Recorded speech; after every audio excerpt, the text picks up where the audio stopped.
All right. We're live. Let's see if we can get anybody in the chat. If anybody just happens to be on.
Okay.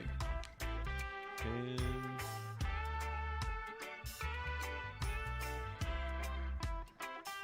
all right, and we're live in episode 7, Hi. Alien Soup. Hello, everyone. Hi. Hope everybody had a happy Father's Day. Oh yeah, happy Father's Day this week. Hope everyone got to spend some time together. Yeah. This is episode 7. Welcome to the podcast. If you are new to the podcast, this is where we kind of discuss UFOs and aliens and all the conspiracies.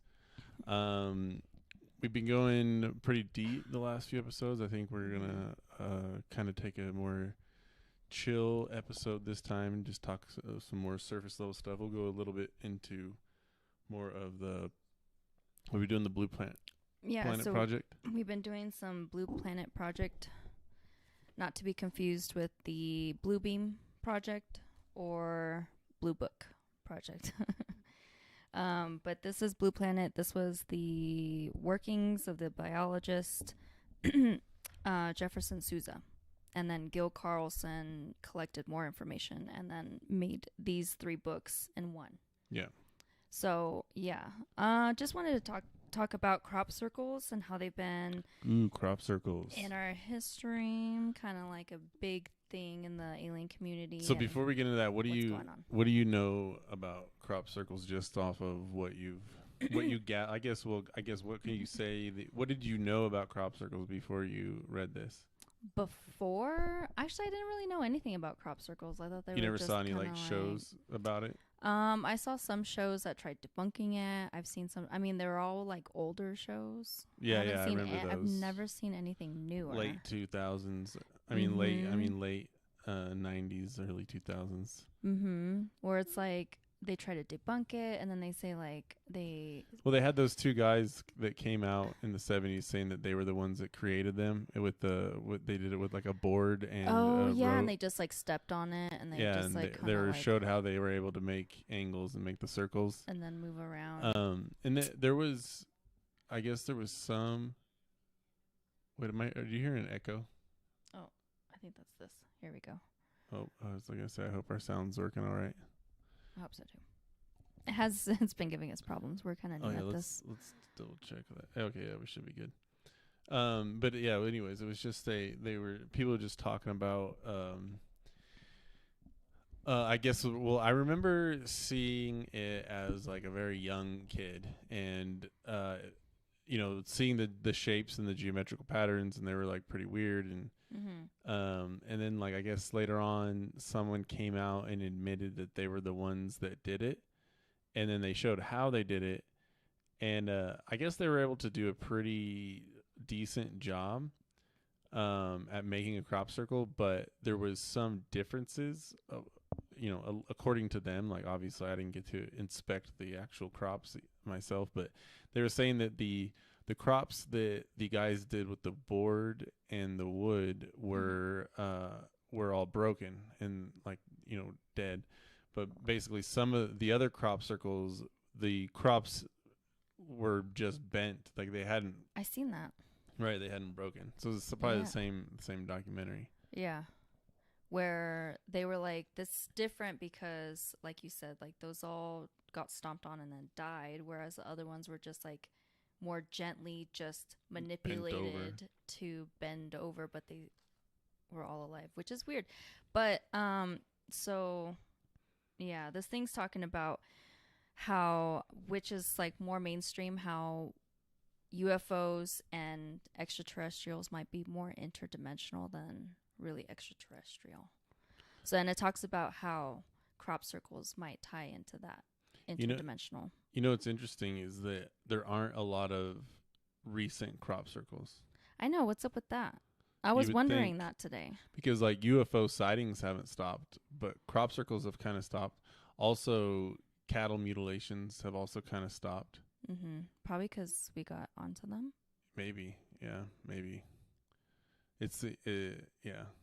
Anyways, I don't want to go off. I was about to go off into a deep tangent, but I don't want to go off track. Yeah, we're gonna ruin it. We're gonna ruin it. And then I also wanted to talk about evidence of man-made UFOs and sightings of those man-made UFOs that have been more prevalent. So, oh yeah, you know, that's another good point. Speaking about not going off on a tangent, but while we're at it, I think that's another good point. Is that I'm pretty sure by now that, and one of the videos we're gonna get into later is like how people are still skeptical. Like even though they're admitting that the UFOs are real, people are still skeptical, even in the science community, of them being aliens. Neil deGrasse Tyson. Right. Well, yeah. And I mean, I guess now after just seeing some real in this thing that we'll watch, I guess non-mainstream scientists, just your basic, your working people that are just out doing what, working in science. Mm-hmm. They're also just super skeptical, and they take, and it kind of helped me understand Neil Tyson's point of view a little bit better, because they run everything based off of evidence and more evidence, to the point where that evidence has been tried and proven, and then they'll believe in that, and nothing, they won't let anything shake that out of their way until something else comes with just as much or more evidence to move the older thing out of the way. So I kind of understand why they're not just, like they've been saying, they're not dismissing the idea that it could be extraterrestrials, but they're also saying that it might not be. Mm-hmm. But the biggest thing for that is, this technology, people were seeing this technology on record since the 40s, at least. What makes me mad is, like, why is he not acknowledging all the military personnel reporting on all this stuff that have been reporting all this stuff? Right. Like, that's the thing, though, is like they're just being strictly on the narrative of science, and they're not allowed to crisscross over into. It's like there's already tons and tons of books. Like they don't want to talk about it. He didn't want to talk about it.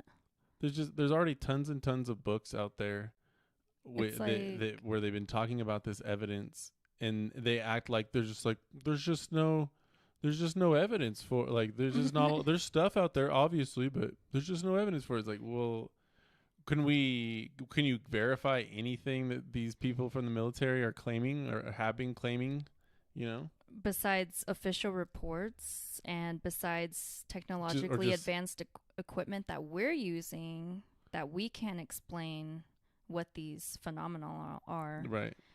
Well, I think that should be science in itself. I mean, we're actually recording. I think we definitely have our own craft.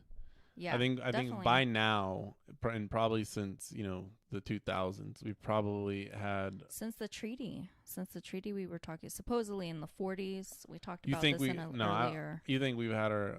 Yeah, I don't think we've had our own craft since then, because I think we were worried about the Russians getting the information, which is why this was also kept secret in the first place, because we knew there were spies within our government, and we knew that this was like the ace in the hole. This was something, this would have been like having, a machine gun when everyone else is using swords. So I think they knew that, and that's why it was so compartmentalized, and they just kept bits and pieces here and there. Yeah.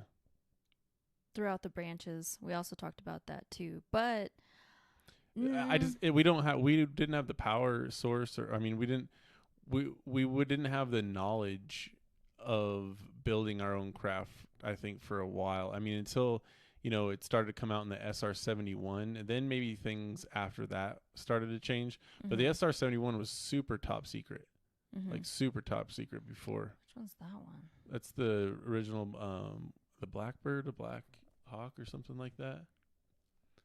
Triangular. Hello, everyone, and if anyone wants to say what's up in the chat, tell about your UFO story. Say hi tonight. If not, we're just talking about aliens, UFOs, and trying to make some sense out of all this craziness that's been coming out. But yeah, that's the SR-71, the Blackbird, Black Hawk. Yeah, Blackbird. Blackbird. Yeah, so that was one of the first. Basically, it's one of the first stealth jets. Which this will talk about some like what is it called? We'll talk about it. What is it? The TR-3B? TR-3B.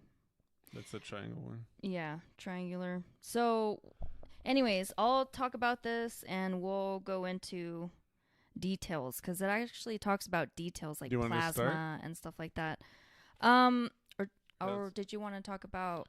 So I also wanted to start with what was supposed to come out was the next version of the CIA disclosure. What was it? June 21st. Oh, right. The CIA disclosure. So yeah, so I guess the date was supposed to be June 20th.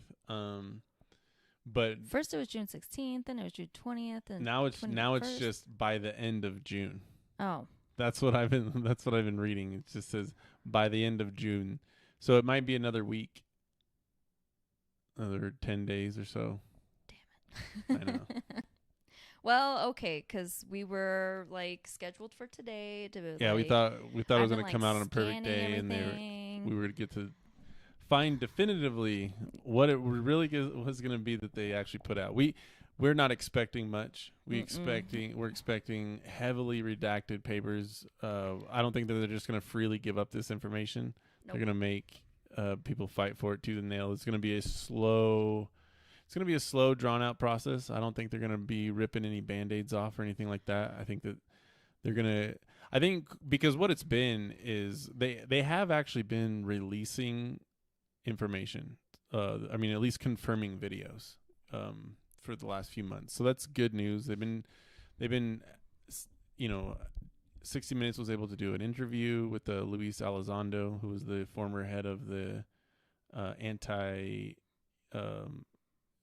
basically the program the Pentagon had against identifying these UFOs and if they're threats or not. He resigned because he wasn't able to do his job because of how the secrecy worked there, and he was going to come out to the public. And anyway, there's a big 60 Minutes thing, and that's pretty much what got all this rolling into the mainstream. It was also heavily pushed by the former senator of Nevada. Oh yeah, who was really into UFO conspiracies. Who was like starting like, hey, he did a Freedom of Information Act. Couple pushes when they were really like hard. Yeah, he's really the one resistant. that kind of really started to get the ball going in the modern times. Kind of more back in the day. Yeah, when it started becoming more mainstream. So anyways, I guess nothing really happened with that. So yeah, we're update. We'll keep y'all updated. It'll probably be on June 30th, the last day of the month. They'll probably come out, or whatever that Friday is, or what do you know. We'll see you then. Yeah, the last week of that. So we'll see if they come out with something. But yeah, I'm not expecting much. Okay, cool. So let's keep talking about these man-made UFOs then, because it's really interesting. And if maybe you can find a picture for our viewers, but what is that? Let me see. What is it called? I'll try to look for it. It's called the TR3B. So it's Gil Carlson's asking, could most UFO sightings be caused by advanced anti-gravity military aircraft? Because that is one of the main discussions in the mainstream media with all this UFO. They're saying it's extraterrestrial. No, it's not. It's man-made. Well, it's both, is what it is. So there's evidence of Nazis that got a hold of some of this technology. There's the Russians that got a hold of some of this technology. We did. Lots of evidence that we made a treaty supposedly back in the 40s, rumors back in the 50s. It could have been at multiple times. Okay, so here, let's just take a look at this real quick. This book has a good track history, a track record of UFO crash sightings and crash landings. Okay, so this is an old article from 2013. The TR-3B anti-gravity spacecraft. Ooh. It says it doesn't exist officially. It uses highly pressured mercury accelerated by nuclear energy to produce plasma that creates a field of anti-gravity around the ship. There you go. That's a lot. I feel like that's a lot. Isn't that what Bob Lazar was talking about? Not Bob Lazar. No, he wasn't talking about mercury. Who was it that was talking about mercury? Well, Phil Schneider? No, there was there actually was evidence that the Nazis were trying to they were creating mercury orbs where it was like a gyro thing, because I guess if you spin mercury at an extreme rate, it has some kind of anti-gravity properties. But they weren't there was actually, like, I saw a documentary or a History Channel thing on this, but they actually tried to use them, but they weren't very effective because they couldn't really control like their direction or how well they flew, I guess. And I guess it was expensive for how much mercury you had to use. I heard it's like a lot of mercury, and I heard that the mercury is found underneath a lot of the pyramids. I don't know. I have to like double check that. Yeah, I don't know about that. But that supposedly that's how they used ancient levitation properties, like ancient Indian, like when they had the nuclear wars and they had ancient levitation technology, they used liquid mercury, supposedly. Wait, when? What? Yeah. Wait, you said when they had the nuclear wars and they had the ancient levitation? They had ancient levitation technology and ancient which nuclear wars? I'll have to talk about it. It's actually part of like it's like Indian a different scripture story. Oh, okay. Yeah, it's not like its own particular the story. nuclear bomb. No, not nuclear bomb. So but there is evidence of ancient nuclear technology from back in the day. Right. Okay. Yeah, we can talk about that on another podcast. Anyways, so here's these T3. I don't know. Let's turn that off. We got to be careful watching videos now. We're gonna have to move to a different program because YouTube doesn't like us already. Yep. We've gotten censored. We've gotten censored, and people are having a plug last week on us. Yeah, they pulled a plug mid. Ooh. So here's some footage of the T3 anti-gravity. What is that, a jet? I don't This know. is really crappy footage.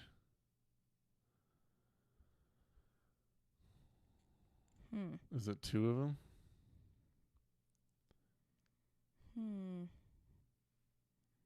Huh.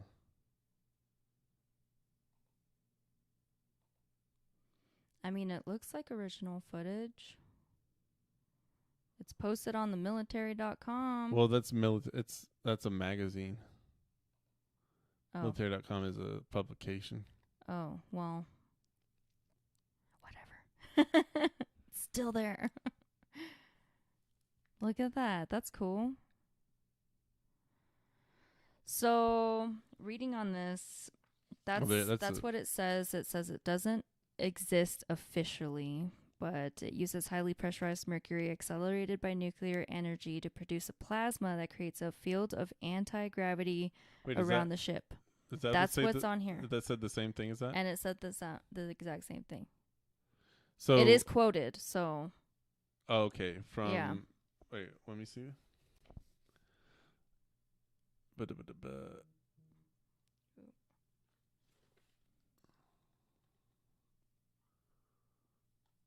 That's funny. They don't say where they got. They don't even say where I know, they got that they from. just. Here's a it's just picture quote. that they put. If you want to take a look at that. And then I'm going to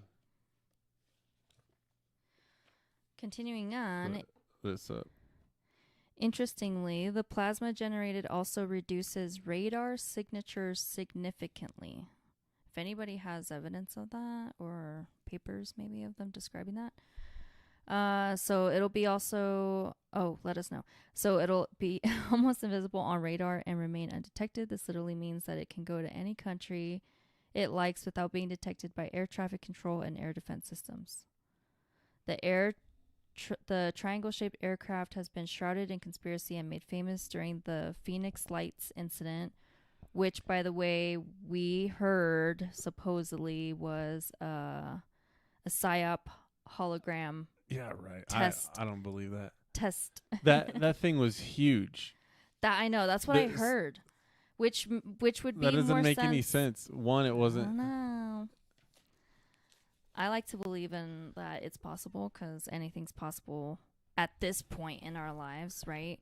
Yeah, I would say that the majority of the stories out there aren't happening. But there's definitely something happening. But I definitely don't think the Phoenix Lights have anything to do with it. Because look, I think it's more Project Bluebeam. Look at these. These are what are described. This is nothing like the Phoenix Lights.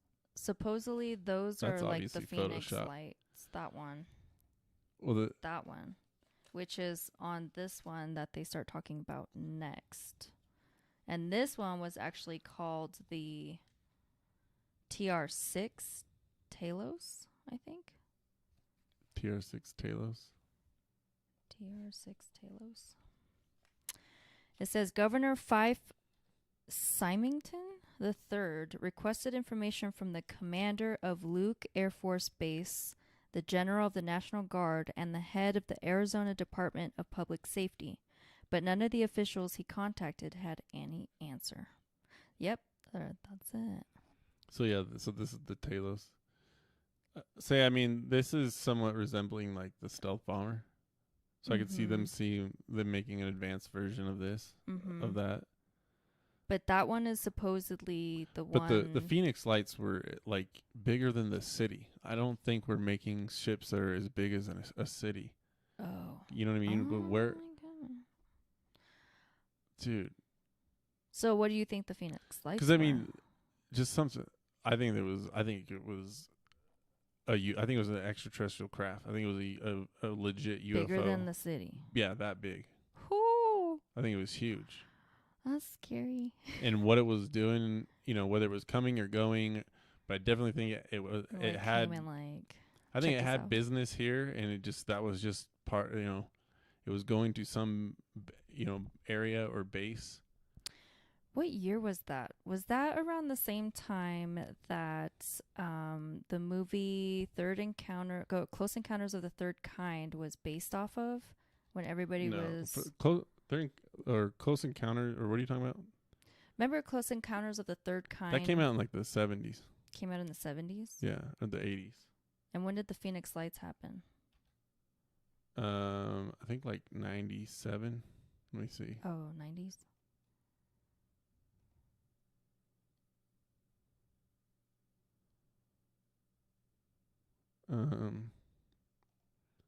It was around 97, 98. Ooh. Whoa. Not for YouTube. Well, Phoenix Lights, let's go to that festival, man. It's a festival. The Phoenix Lights. 2005, that's IMDb.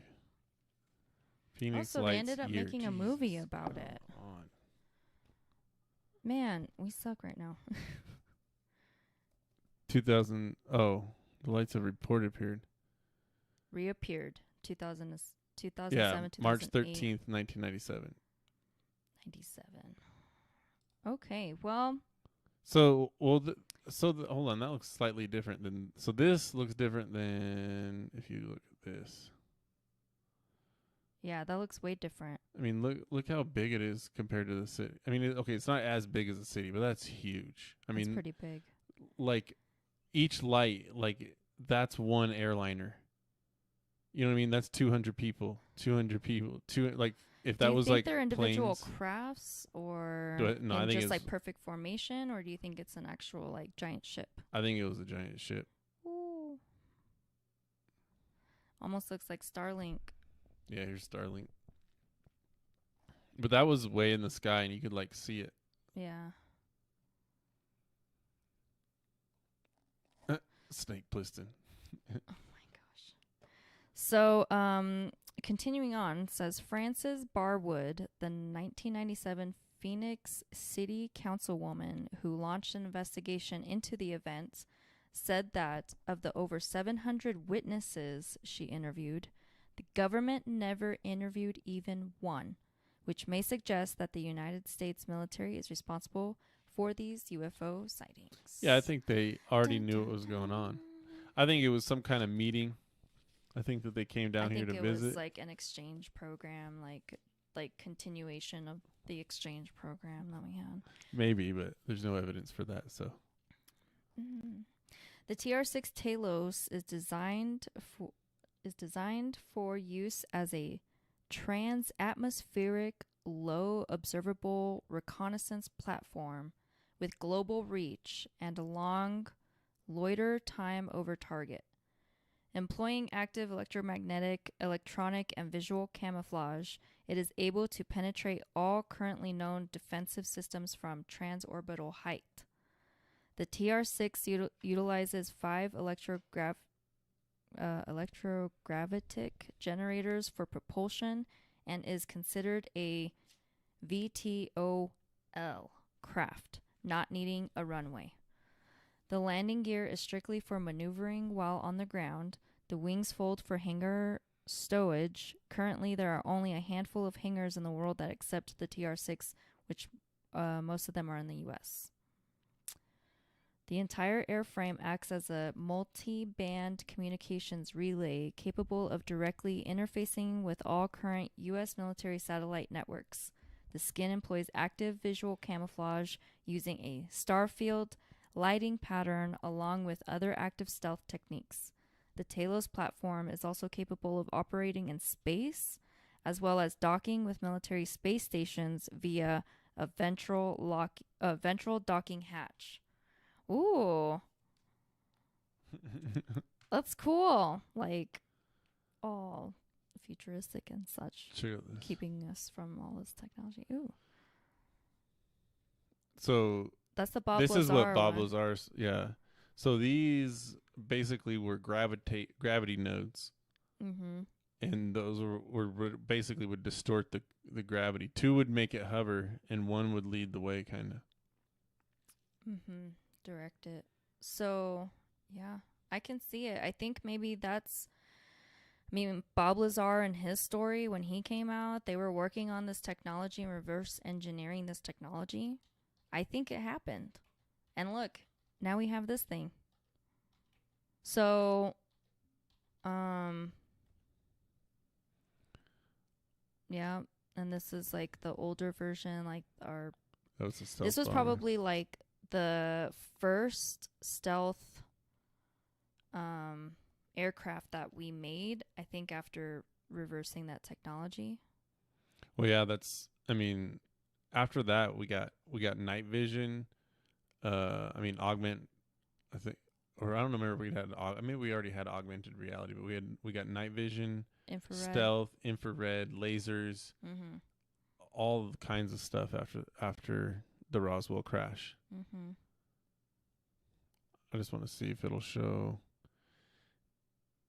any of the. So this is usually what I hear is the actual, but it's also possible that we have our own and the Russians have their own. Mhm. You know, because I think that they've been working on this technology for a long time. I don't think they would feel comfortable letting this information out if they weren't already leaps and bounds ahead of what they needed to get out of it. Mhm. Agreed. Here's one of the Nazi ideals for a plane. This ended up being like, Whoa. that's almost like how the MiG fighters are shaped, which are like, That looks crazy. That almost looks like the jet fighters from Independence Day, right? The alien spacecrafts that he oh was yeah, trying huh, to fly doesn't away it? from. Yeah, it does kind of look like those. Weird. Predictive programming. Hey, they knew what they were doing. See these. Ooh.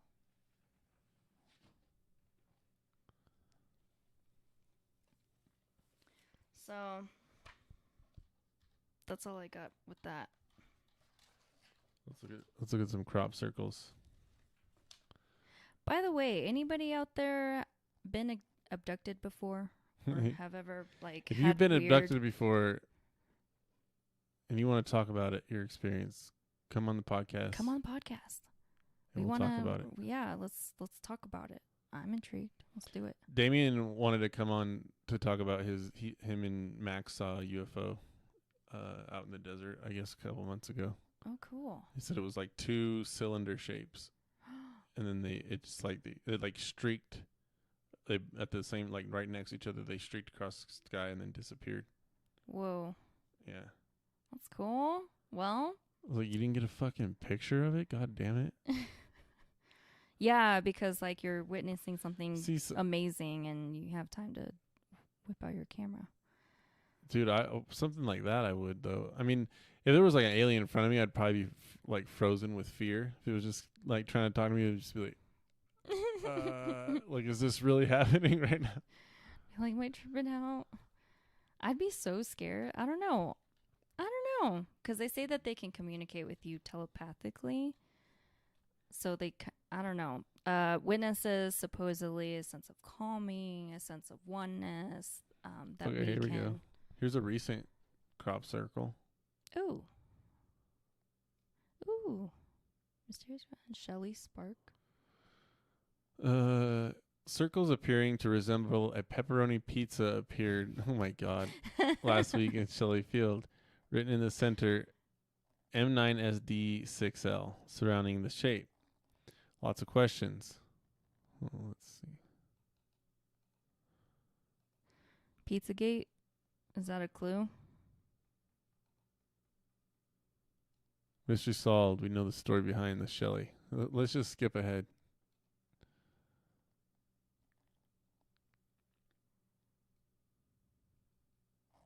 The crop circle spotted us several weeks ago off Interstate 15 in Shelley were not of extraterrestrial origin unless you consider the combination of pretzels and pizza to be out of this world. It was a marketing ploy, you son of a bitch. Good one, though. Yeah, they put their work in for that one. I'll give them that, because that's not easy. Yeah. Good job. The design was on pepperoni pizza, but what many missed was the curious design of the crust. We now know that the polka dotted design of the crust represents the salt of the pretzel. Ah. What's up with the code? Yeah. It's not pizza coupon, but a code to be entered Oh, to unlock pretzelcrust.com. pretzelcrust.com. Oh my God. Oh my gosh, Oh my that's God. so cool. Okay, anyways, let's go back. Okay. Crop circle mystery, a closer look. A crop circle in a French field.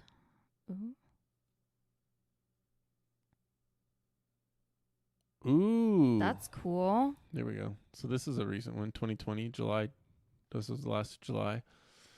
A crop circle is still attracting curious visitors almost a week after it appeared in the field in northern France.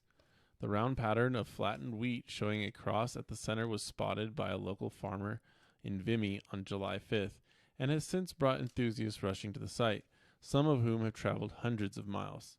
A retired technology teacher was among the dozen visitors walking in the field Saturday afternoon and had come more than 40 miles experiencing standing in a crop circle for the first time.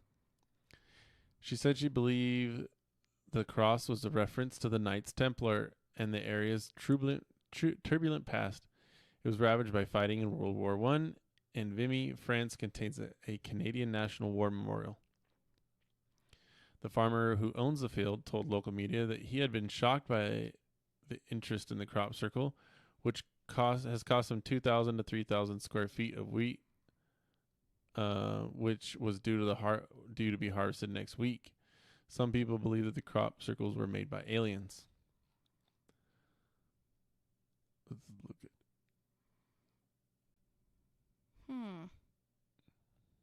Did they inspect it? I would be inspecting the bends.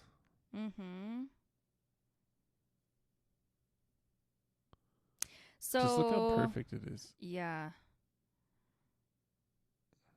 Okay, so let me talk about what this thing is trying to say about crop circles. The crop circle phenomenon.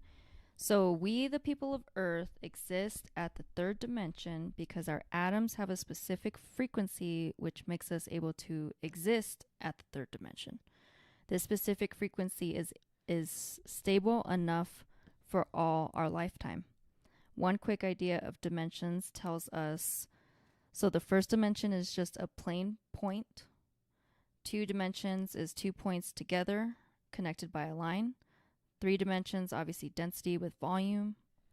Wait, does they actually get to what this has to do with crop circles? Yep. Okay.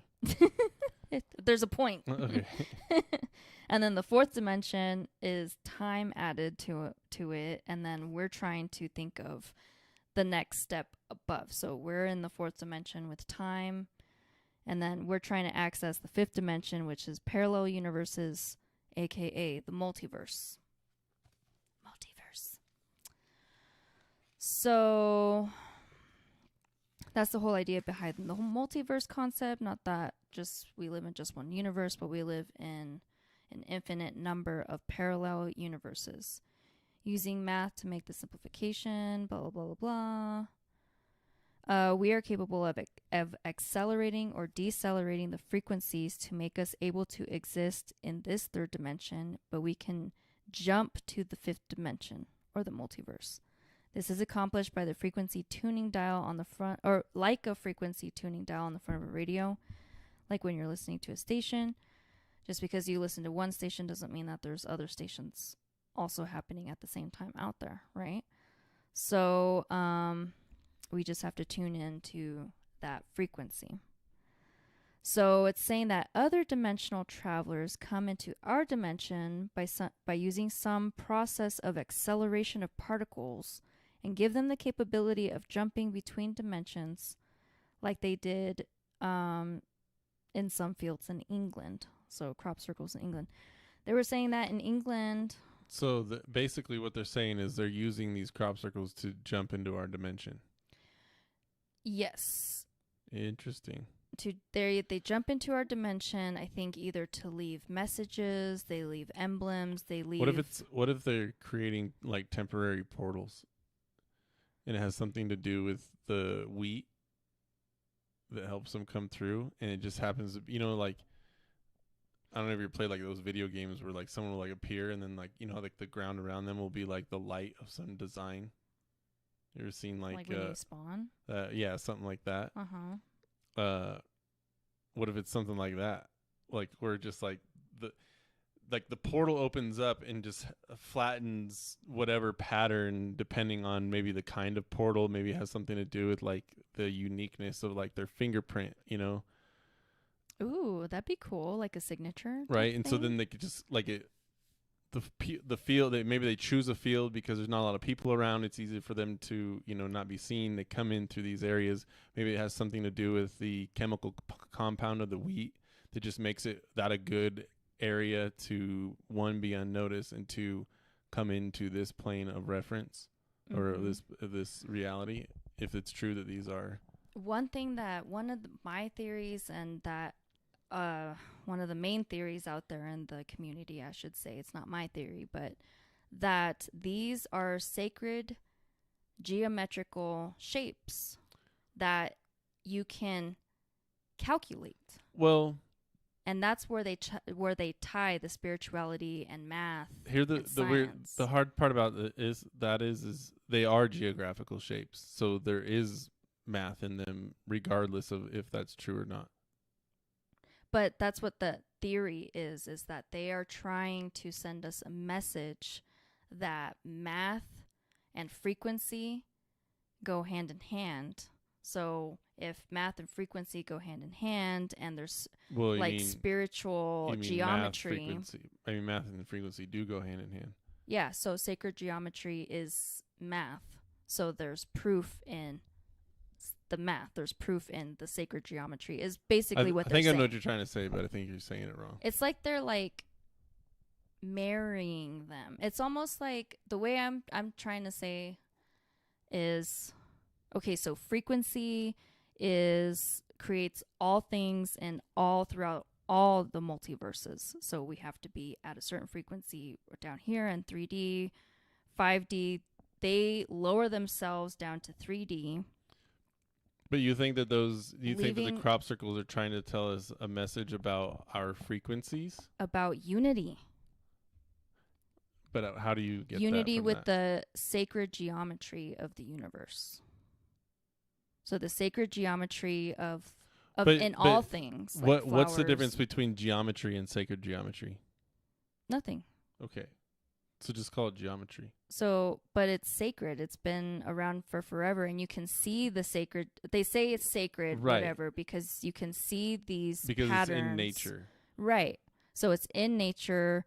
Right. And it's in math, obviously, and science and stuff. So it's in all things. It's basically life.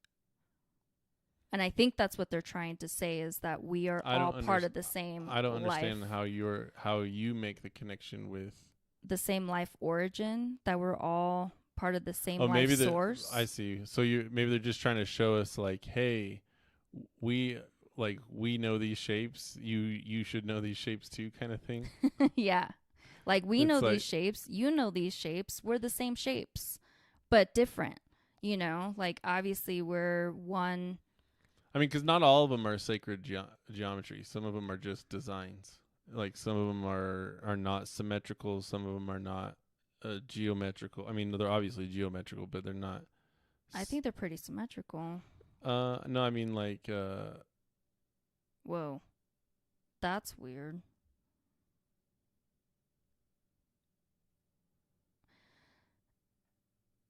I've wondered if some of them were just like invisible spacecrafts that land, and their electromagnetic fields create these designs. But anyways, I and myself and some people in the alien community tying the spiritual aspect, and as far as like the sacred geometry, and tying in basically just geometry and math and science together to prove that we all come from the same source. Basically, we all come from frequency, we all come from sound, that's like the basis of life. There's a lot of people you can research. There's a lot of good stuff out there on the internet, if you're interested in stuff like that. So continuing on, so one of the answers, or one of the theories that they're saying, is that England has a complex web of energy running in interlinks with tumuli, or ancient graves and stone circles or hengens. And all of the sites, hengens, mounds, and stone circles were constructed in relation to underground water linked with energy lines. This creates some sort of natural electromagnetic force field created by the water, combined with the presence of underground quartz deposits. The lunar gravitational effects on the water, landmass, and the buildup of an electrical magnetic charge from the quartz produces a periodic energy discharge. The energy bolts give the necessary conditions for these other dimensional civilizations to be able to start experimenting with our universe and or planet. They have started to send probes here. Oh, so this is what they're saying. This is their theories that they're probes sent here. In order to know more about the natural conditions in our universe and planet, the probes are limited to one specific semi-dome of energy or a circle in which, where they have scanned the energy bolts. The energy bolts in the above sketch. Our eyes wouldn't be able to see the probe at the moment because of our visual limitation of not being able to see the frequencies between the frequencies of infrared and ultraviolet. Of course, if you were able to detect the device using infrared or ultraviolet equipment, then you'd be able to see it.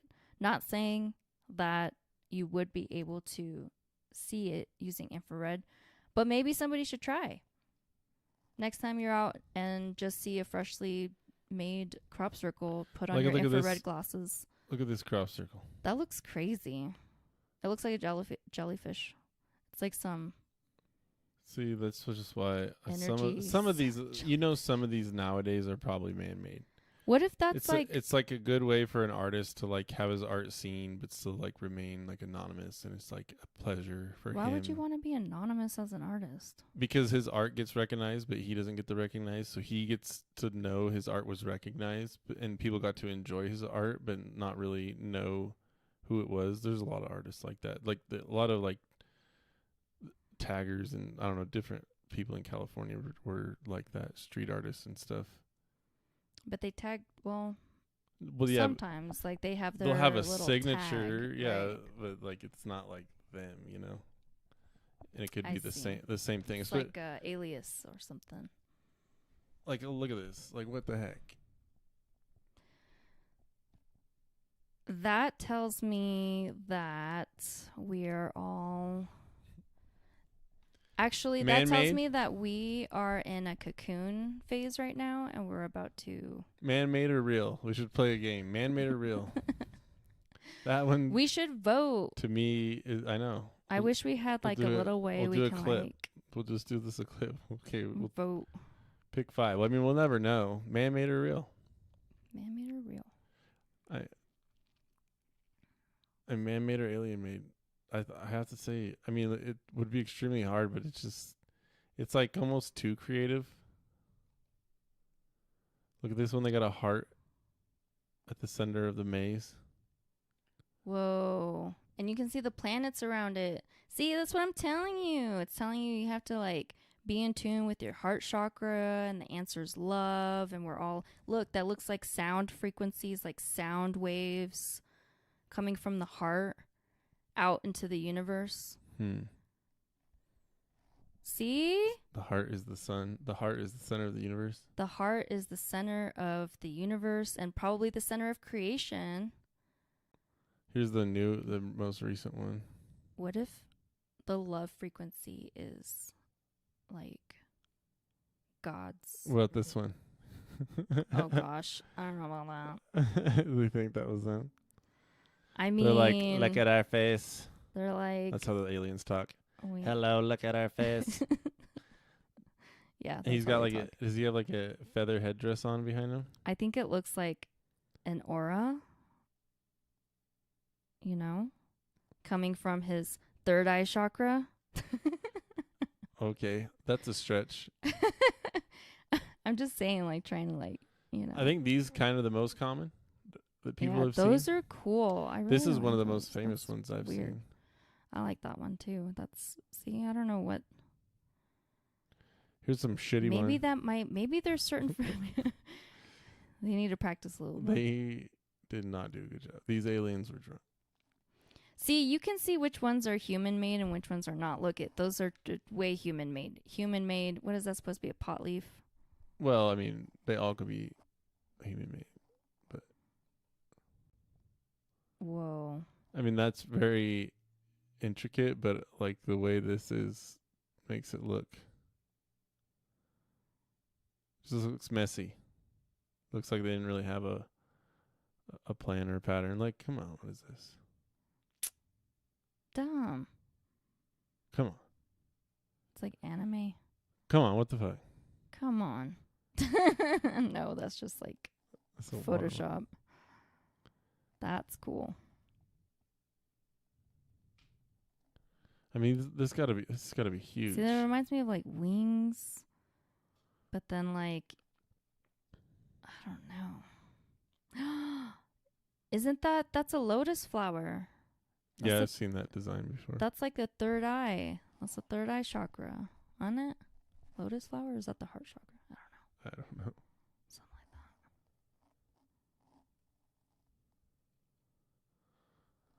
that. I don't know, man.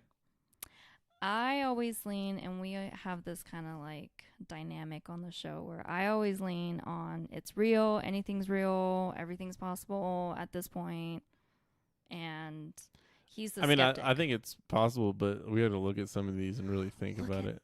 That one. What? This That one? music looking one, yeah. That's cool. See, that kind of reminds me of like yin yang with the sound frequency, but that like we're all connected and interfluid and reincarnated. Like it's a cycle. Like it looks like a cycle. Like that's what the impression that I'm getting with the chakras. Dude. I don't know. I get really excited about this stuff. Sorry. Sorry. Look at this Sorry, one. not sorry. So, okay, so continuing on, the crop circle phenomenon didn't start now or even a few decades ago. It started centuries ago and just got more and more complex. Normally, you detect the proximity of a circle by ionization of the air near you. Oh, do you remember this one? No. Whoa, that's scary looking. This one was actually one of the biggest ones, I think. And they think that this was some kind of code. Yeah, it looks like one of those. Let's scan it. Let's scan it with our phone. Scanning one of those QR codes. Let's see if anyone has the crabwood crop. Crabwood crop formation. So it says changes of the temperature and or characteristic sound produced by the acceleration of particles when they are semi-stable at our reality. You know how we see those sound vibration things with the sand on the table and it like moves it. Uh-huh. What if it's like that? What if they're like interdimensional ships that land, and what if it's they're like, I don't know, I guess the vibrations. Yeah, like their electromagnetic frequency. It just has like a different like pattern. Has a different, yeah.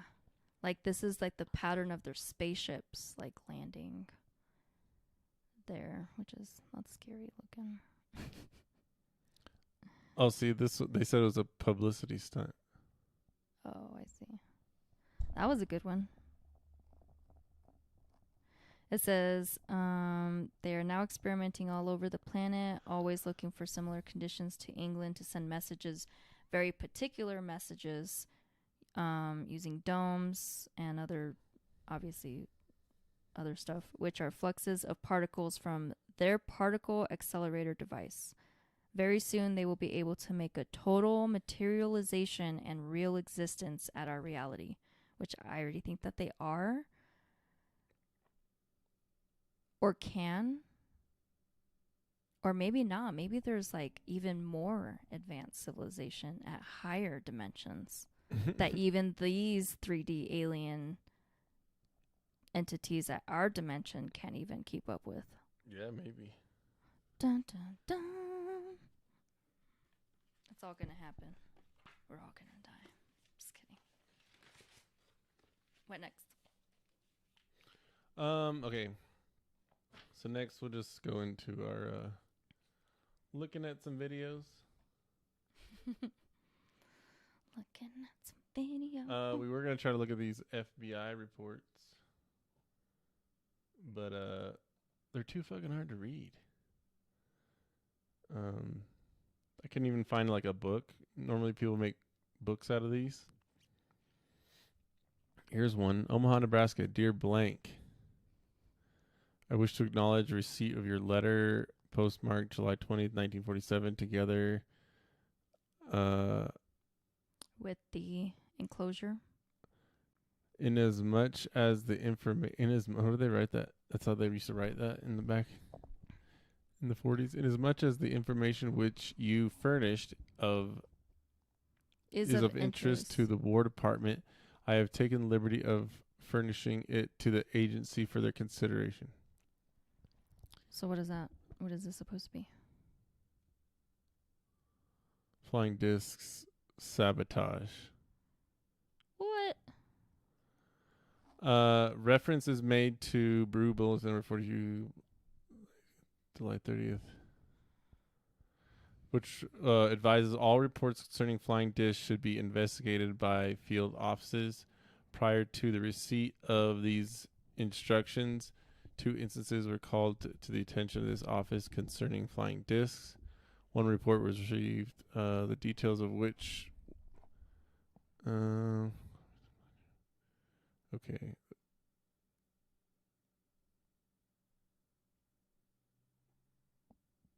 No investigation was conducted concerning... Okay.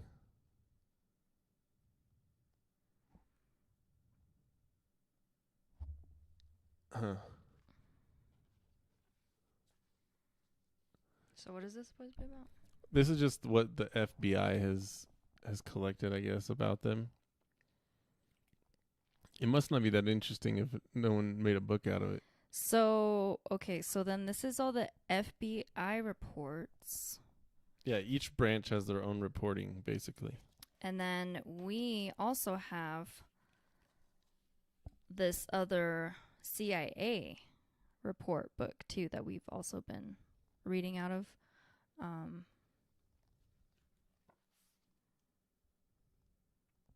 We just finished the 1950s.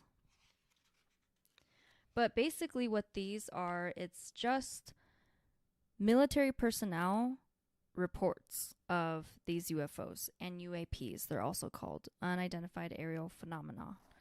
But this one says Flying Disc Security Matter X Lieutenant Colonel Blank of the G2 San Francisco advised today he has no further information and that our Seattle office is in possession of all information known by him and is handling the matter at Tacoma, Washington.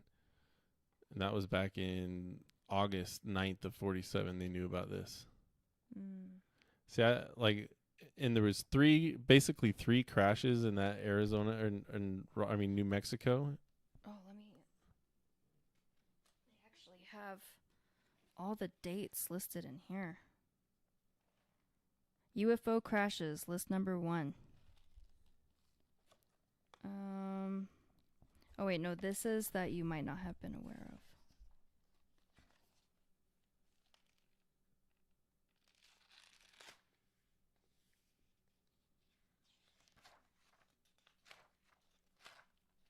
Wow, they actually try to put something in order in that book. Amazing. Yeah. And they probably weren't successful with that either. They just like to jump around. Yeah. Maybe it's after.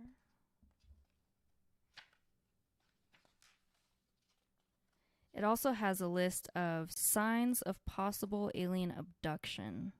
So if you've ever had any of these symptoms, you might have been abducted. Let's start with the first 5. Let's do the first 5. How many are there? There are Holy 72. Crap.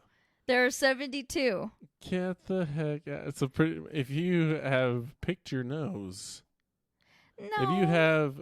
If you've woken up with a scratch on your elbow and you don't know where it came from. Seeing the same numbers on the clock lined up. It might have been aliens. That has been happening to me for years now. What? Seeing numbers on the clock, synchronicity, like. Yeah, but when you look for that kind of stuff, you'll notice. I don't look for that kind patterns. of stuff. It's gone away. In your subconscious, when I don't want to, in your subconscious, you look at it. I don't notice it until those numbers hit the clock 2 times a day, every day. Yeah, but not usually. One of them you're like not really paying attention. It's either like too early or too late. I remember hanging out with someone who used to always point out the time 11:11, and for like years after that, I would notice the time 11:11. Oh well, it's I mean, what does Okay, it okay, what does okay. it mean? So- what does it mean? What does it, people see pattern. See what I mean? The human Skeptical brain here. is already, well, you got to catch yourself because the human brain's already disposed to trying to look for patterns. I agree. It- I agree like, with that. We're disposed to trying to see faces. It's like, Because that's how our brain works. yeah, Right. It's so it's like, did we really see the face, or are we just looking at a cloud that looks like a face? You know what I mean? Is that really God up in the sky, or is it just a cloud that looks like your imagination of what God is? Like that kind of stuff. Like, Right, right. so I don't know. That's my Okay. only point. All right. Well, can I still talk about the marks? Yes, please. Okay. I want to hear if you have any of these conditions. You might have been abducted. Let's go. Let me switch back to this. Number 1, lost time. A period of time from minutes to several days in which you cannot recall what happened to you or what you have done. Interestingly enough, because that's actually a real symptom of dissociative identity disorder, Oh, shoot. where people will be out. They'll be out in a different identity, in their other identity, doing things, living life. They'll like go eat and might even go to work, That but they makes won't even sense. be them, and then they won't even remember like what happened. Usually, like what I read, usually they're involved in some kind of destructive pattern though when they're doing that. Oh, uh-huh. So like they'll wake up in jail and be like, "How the fuck did I get here?" Whoa. Yeah. That's crazy. I have heard of that, though. Okay, keep going. Number 2, unusual marks on your body like scars, scoop marks, laser cuts in series on the ankle, wrist, or back, any scars which you're unable to explain where you got them from. That's hard. I mean, that's a hard one. Yeah, I mean, like, you just wake up with, like, a fresh new scar. That's Yeah, how often does that happen? scars, scoop marks, or laser cuts. Wow. Well, that's never happened to me. I don't know if anyone... I remember I got a scar once when I was a kid on my knee, and I didn't remember where it came from. But I mean, I was a kid. I don't know. He also had an alien abduction dream Yeah, aliens visited me in a dream. where he told him to get out of here. Told Go me, on, get. get out of here. What are you doing here for? Where are you? You got a in my whole house? yeah. Don't Which- come in my house. We have that on another episode on one of our videos. We have a short clip on that. All right, keep going. Number 3, tapping or humming noises. Hearing these sounds upon odd occasions, such as bedtime or just prior to sleep. Okay. Yeah, sometimes I hear weird noises, but not like tapping or humming. Yeah, tapping would be creepy, right? Yeah, That would be. that'd be really creepy. Yeah, Humming, I can see like maybe like that's so hard though, because it's like there's so many people's like humming. air conditioners that turn on in the middle of the Right. night, or the refrigerator, or I mean, there's so many things. The computer could be making humming noise. Yeah. Okay. 4, being watched.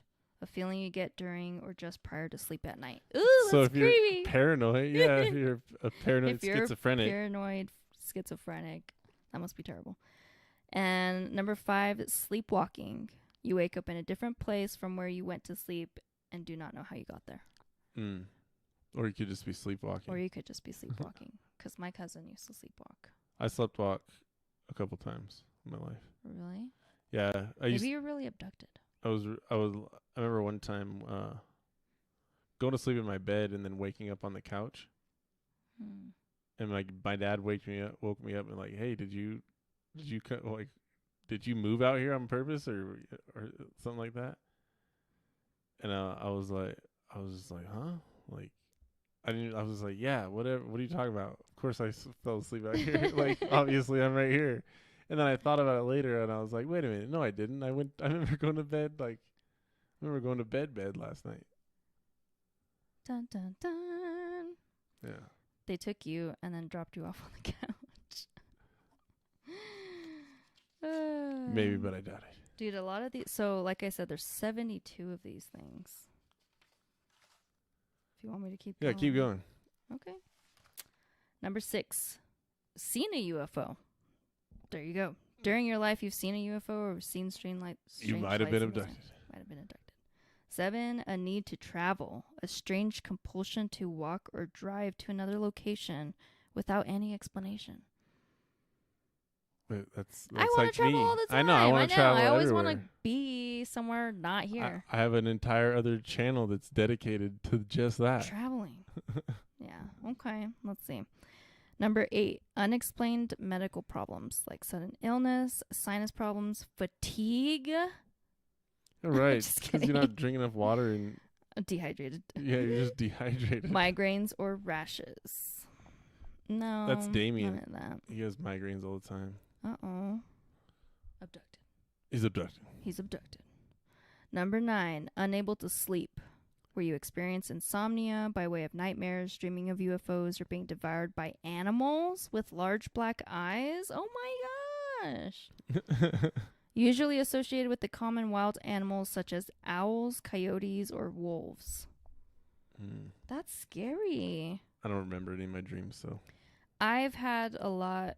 I used to have insomnia really bad in high school, like where I would only sleep like 2 to 5 hours. And I would be very like just fatigued and groggy during the day. But it was like from the end of my junior high school year to like the end of high school. I had insomnia. Abducted. For all those times, like for all that. I mean, I feel like I'm not sleeping. They're abducting you every night. Every night, but then I would be awake and knowing because I'm awake. I'm not sleeping. So that doesn't make sense. I don't know. So then, number 10, implants. Your physician or you discover small, strange object inside your body that cannot be explained. Common places are the hip, ankle, foot, nose, or hand. Let's go get scanned. Okay. Although I've already had like a scan of like my head, neck area because I got a scan of my spine. Yeah, I've had it was like 2 years ago. I've had a scan on my torso. It was like probably like 10 years ago. I haven't. They scan. I know they scanned my head in the Navy. They did? Yeah. Why? See what's wrong with you? No, they did that to everybody. Oh. Why? Just to see if you have any like growths or anything in your brain or anything like that. Oh, to see if like you're defective or something. Jeez. Actually, it might have just been. Now that I think about it, maybe it was just our dental pictures that I was thinking of. No, because there was some picture. It was a picture of like my face. I was like, oh, that's kind of cool. Yeah, they do that with the dental and the face. It was just maybe it was just the mouth. No, I think it was like my eye sockets too. Really? Oh. Oh well, whatever. I don't remember. How many do you want me to read? I don't know. Skim through them. Is there any spicy ones? What's that? Sperm samples? What the hell? I know number that's 12. What I said. Number 12. You believe you have had intercourse in the night or have had so if you're extracted from your body. So if you're a horny like a wet dream 14-year-old boy, I know, and you have a sex dream, it was aliens. It was aliens. No, come on. All right. Paralyzed in bed, sleep paralysis is a real thing. Sleep paralysis is real. Dreams of flying. That's lucid dreaming. Just like if you've done anything but had a normal night's of sleep, it might be aliens. Like, okay, so strong memory, a very strong memory of something unusual, such as floating through the air, lying upon an examination table, seeing a hypodermic needle, or seeing a strange skinny baby. What the hell? A strange skinny baby. That's what it says. That's I hope weird. To God, nobody has ever seen. There's probably one person that saw that, and he's just like, "Well, if you see it, this person, then they're legit." Oh, gosh, maybe that was their experience. Ugh. Or if you have a dream about aliens visiting you, you probably had aliens visited you. I've had a couple of dreams where we got blasted by an asteroid, which was very real. That dream scared me. And then I had a couple. What happened? I mean, because we would just be dead. That was a bit of fast dream. No, I was like on my way to school and I went into class and everybody was freaking out and like doing drugs, like smoking weed and like doing cocaine on the table. And I was like, what the heck is going on? And they had the news on and they were like, didn't you hear? We're about to die from an asteroid. We're about to get blown to bits. And I was like, Did what? the asteroid ever hit? Yeah. And when the asteroid hit, you heard a loud crack in the sky, and then the ground just like threw me up in the air. Fire ripped the building off, and then I was just floating in fire. Did you wake up? Yeah. I woke up after I was floating in the fire for like maybe a couple seconds. Okay. And then I was like, I woke up crying. It's pretty crazy, but anyways. What is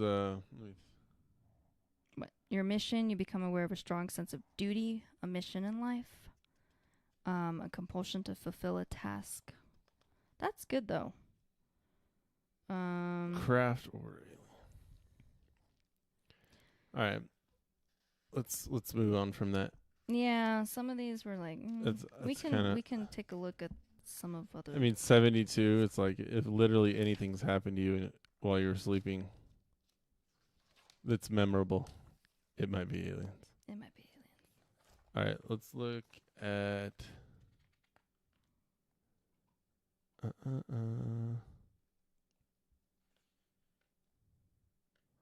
I just want to watch part of this, like a minute or two of this video.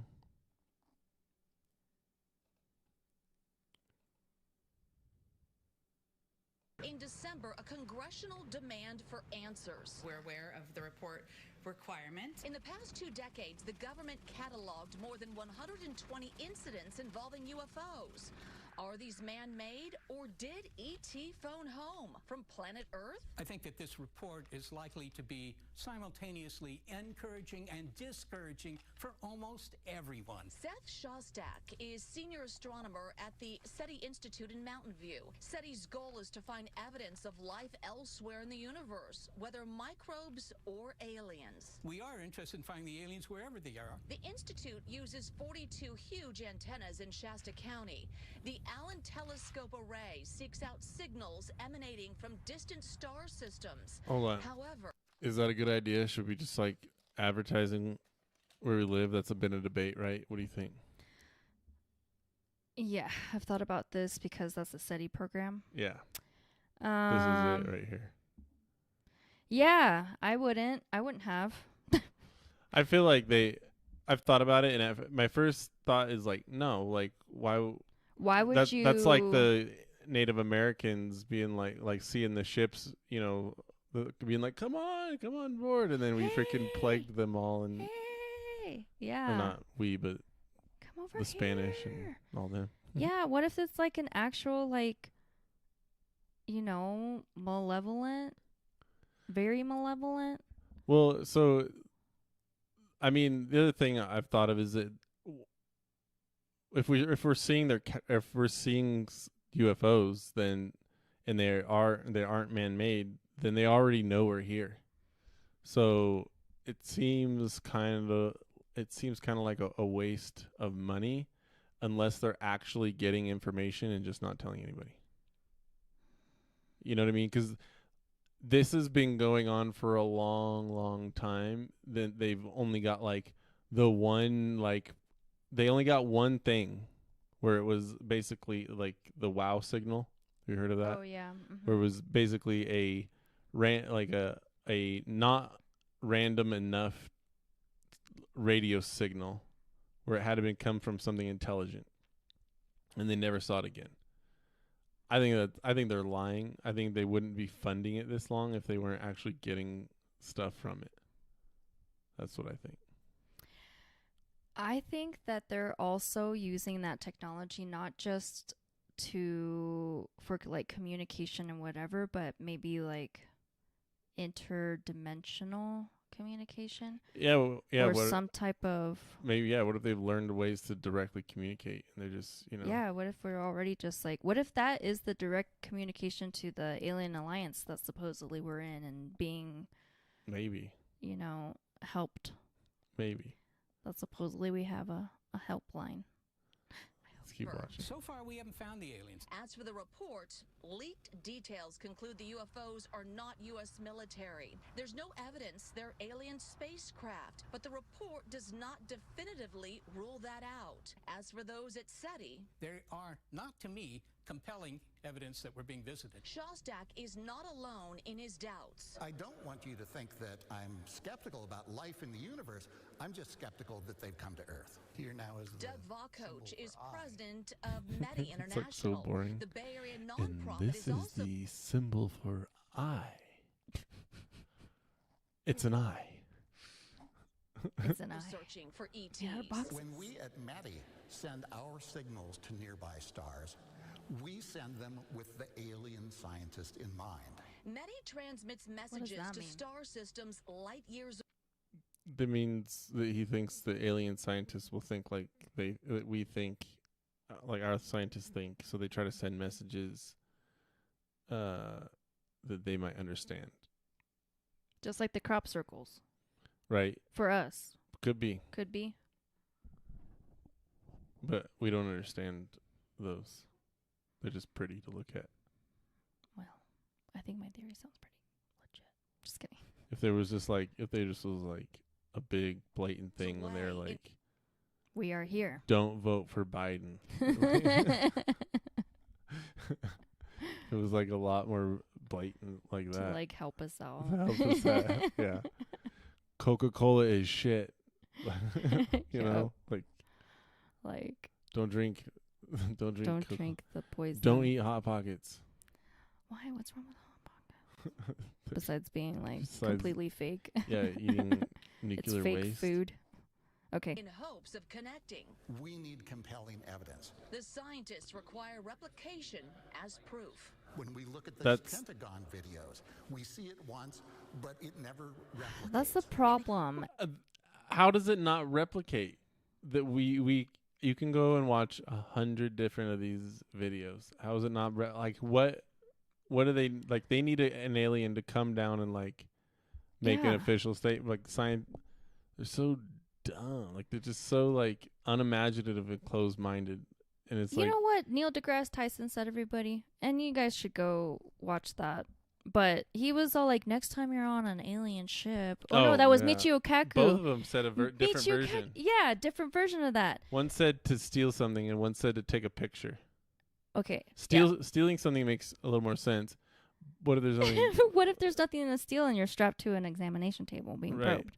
And what if you're paralyzed? Yeah. What if they paralyze you? Yeah. What if And then they're not going to let like you steal Neil something? deGrasse Tyson's like, next time you're there, if there's an alien, just take a picture. Just take a picture. One, what if your camera doesn't work because Yeah. of electrical, some kind of EMF signal or something like that? Right. Or it's nighttime and it's just shitty. Yeah. Like my camera. And then that's like telling someone who's like about to be raped, just take a picture of the attacker. yeah. Just take a picture of his face, and that way we can identify him, idiot. Yeah. Like Like this is like a profound. the most like- traumatic things that's ever happened in my life's happening. Let me just take a snapshot real quick for Neil.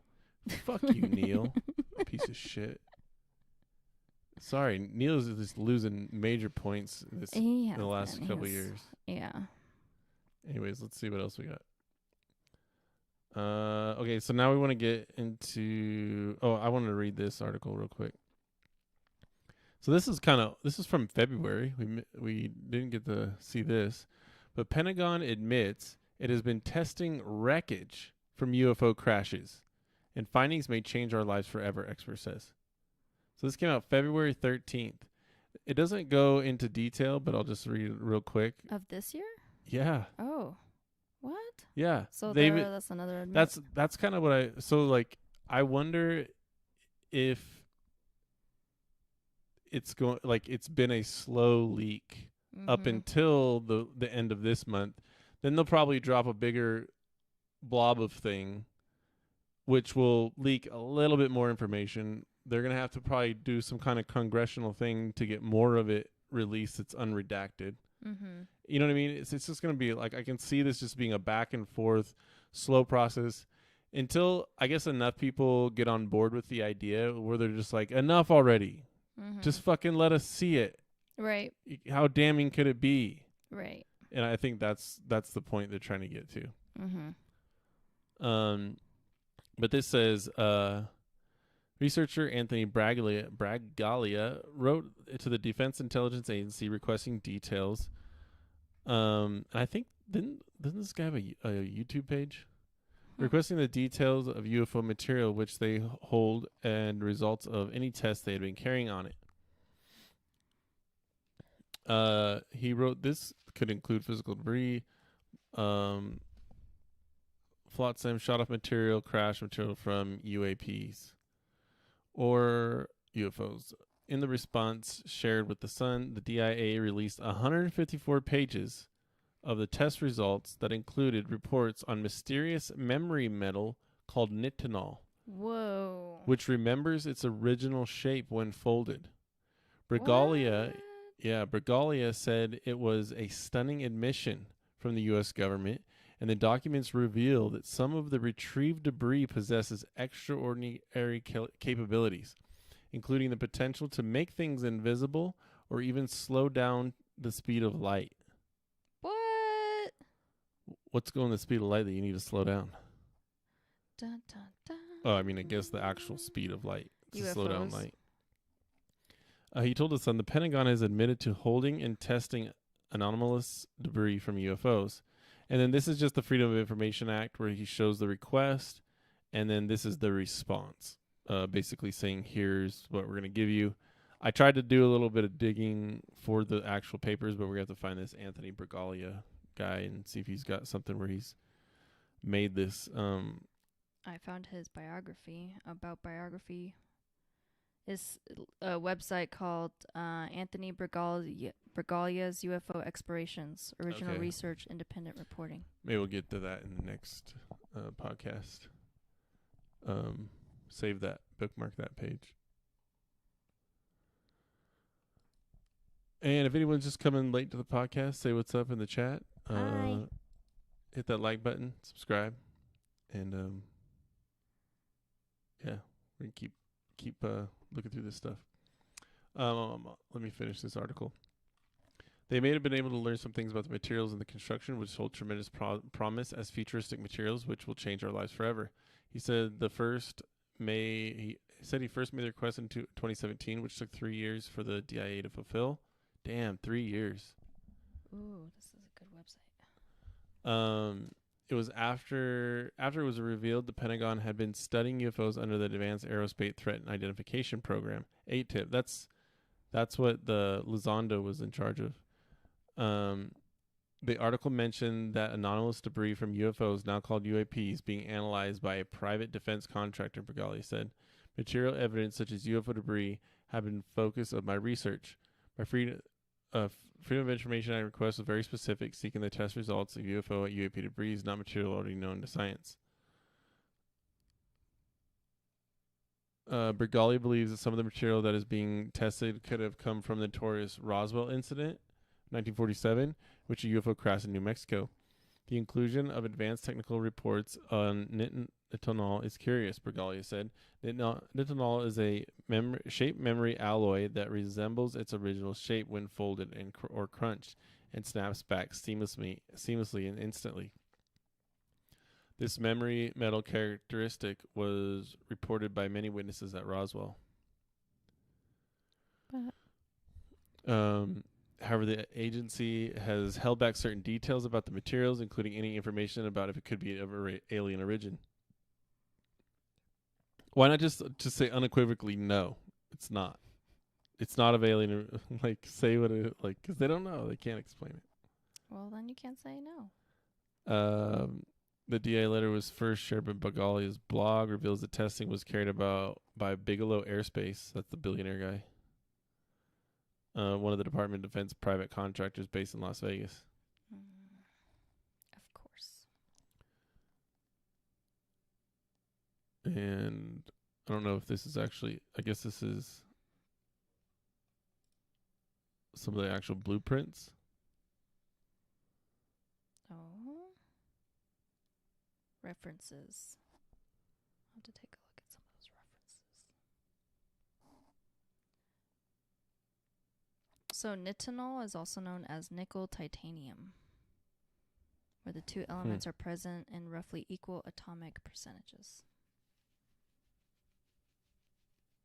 Interesting. It exhibits the shape memory effect and super elasticity at different temperatures. See, there's a video. Let me see if there's a video.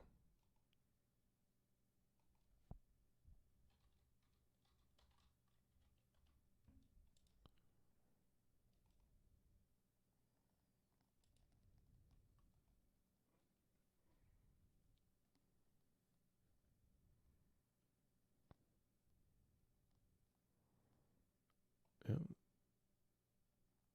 So it's recoiling itself? Yeah. Yeah, it starts out as a spring, and then when they change the heat.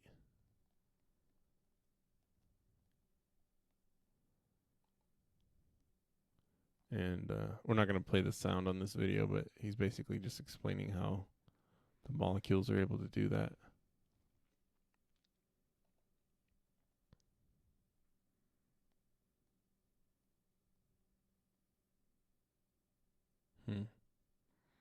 That's crazy.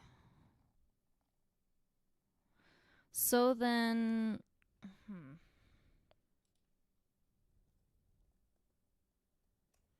I mean, nickel and titanium they're not that advanced. I mean, titanium is, but nickel, I believe, is a mixture of two metals as well.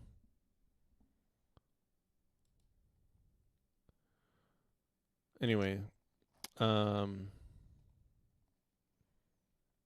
yeah, that's that. says, although scientists have known about and experimented with SMAs, what are SMAs? Since 1932? That's not a good one. What's the story? But the interesting part on this is that they've, the Pentagon admits to that they have collected downed craft. Mm-hmm. I mean, this is huge. This is like such big news. The fact that this isn't in mainstream media is just insane to me. That they're, the fact that they've only, mainstream media has only barely touched on this. But that's the point, is that they're not just going to blow the lid off of it and start reporting on all this stuff. Like, these, just like with everything else that we research on, are little gems that they're not gonna, they don't want out there, but it's like more evident that this is what's happening, that obviously that they don't want to tell us about. But why? So look, I just did like UFO, and I just did the filters, like the most recent UFO. We might not be alone in the universe. The overview, well, that's not really the mainstream.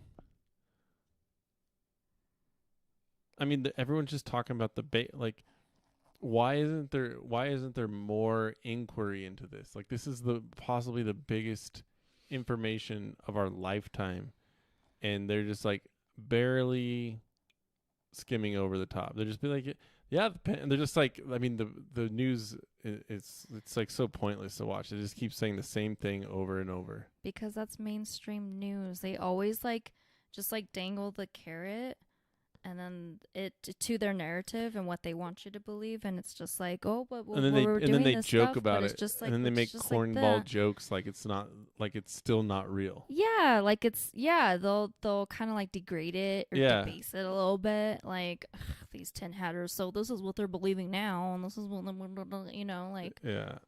Okay, so I am not surprised that it's not out in the mainstream media. Just like none of this other stuff that we've been talking about since the beginning. Yeah. It just irks me. All right. Let's go to the next thing. So the next thing I want to talk about is the 2001 National Press Club event and the Disclosure Project. So what this was basically is this guy, right?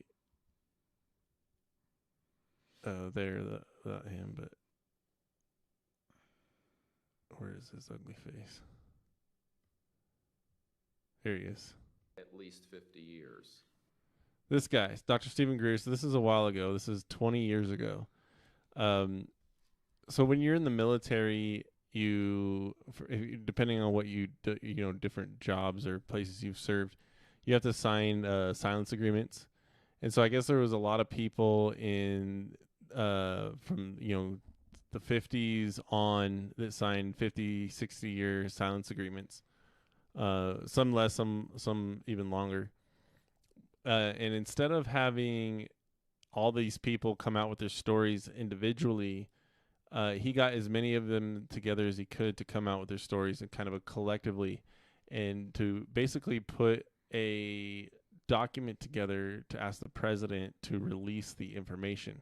So George Bush was the president at the time. This was at the beginning of 2001, and he basically has all these military members come up, he like FAA director, just all these different military members that were involved somehow in either it goes all the way from your basic airline pilot seeing UFOs to people that were actually involved with working with extraterrestrials, like this guy right here. Was the first person to go ahead and see that there were bodies on it. That would be the first of approximately 12 events. UFO crashes are not. Sorry, this guy. Morning, ladies and gentlemen. My name's Clifford Stone. I was Sergeant First Class, United States Army. I had a secret clearance with nuclear surety. I could get the clearance that I needed to do whatever it was that was necessary for me to do at the time on special operations when I was called in on those. What I'm referring to here is that I was involved in situations where we actually did recoveries of crashed saucers, for lack of a better term, debris thereof. So I don't want to play too much because it will get flagged, but if we haven't already. But he's interesting, and then let me just talk about one more. So she's interesting too, Dr. Carol. So she was, let me see. Good morning. My name is Carol Rosen. In She says- 1974, after being a sixth grade school teacher, I was introduced to the late Dr. Werner von Braun in the U.S., the father of rocketry. In my first meeting with him during that first 3.5 hours, he said to me, Carol, you will stop the weaponization of space. And I said, teachers don't stop until June. He said, no, you have to understand. This is February, and we have to prevent... Wait, look her up real quick. Carol Rosen, what was she exactly? Because I don't know if she was like an assistant to him or what she was exactly. But basically, I'll just kind of paraphrase what she's talking about because I can't play too much at a time. She's talking about how Werner von Braun was trying to warn her that they're going to be trying to weaponize space in a war against aliens, and that it's all a facade, like it's all a farce. Mm-hmm. What does it say that she actually did though? She's the founder of the Institute for Security and Cooperation in Outer Space, and also works look as up her job history though. Biography. Aerospace executive at Fairchild Industries, and is a leader and the original political architect in the movement to stop anti-satellite weapons and the Strategic Defense Initiative. So I feel like I think she was like a secretary, or she worked for Werner von Braun somehow. Spokesperson for Dr. It says, in her time at Fairchild, Rosen served as the spokesperson for Dr. Werner von Braun, with whom she created the film and educational program, It's Your Turn, to expand the diversity of people working in science fields. The program won many awards, including aviation writers, blah, blah, blah, blah. So it's just like she worked with Dr. Braun and did some projects with him, it sounds like. Yeah, she made a movie, published works of movies that shook the world, documentary with herself, UFO, the greatest story ever denied, Moon Rising, 2009, Sirius, which was a documentary, 2013, and Unacknowledged with Stephen Greer in 2017. Let's see. Real beings, that these craft that have come here are now not UFOs, they're identified flying objects, and we know that they have beings in them. And we have witnesses here who have told you that they can shut down our missile silos, they can stop a rocket going into space that's a test.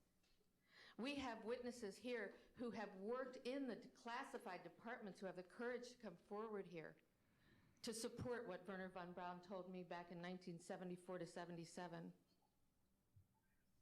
And I will testify before the Congress that when I founded the Institute for Security and Cooperation in Outer Space, which I shut down a few years ago because I didn't believe we had a chance with this huge, integrated around the world, complex weapon system, that we had any chance at all of transforming that war industry into a space industry that could provide benefits, like Dr. Greer has said, of global warming. We can... Oh, wait a minute. I don't want to play too much of it. Dang, that sounds pretty good. I want to watch the rest of this. So then they get some questions.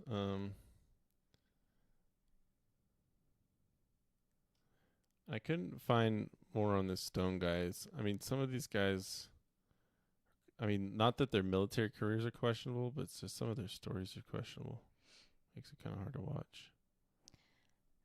And I'm more of a softie with Dr. Stephen Greer because I feel like, and I've read in other sources where back in the military, during all these UFO crashes and recovery sites and, you know, hush hush, we don't know what this is, we're trying to figure it out, that, or even just like on routine, just military personnel, just like on routine missions, whatever, seeing these UFOs, but not having a safe place to talk about them. Mm-hmm. Like they would go to their commanders and be like, hey, I saw this fucking crazy thing. Like, I don't know what it is, but it was on the radar, da da da da da.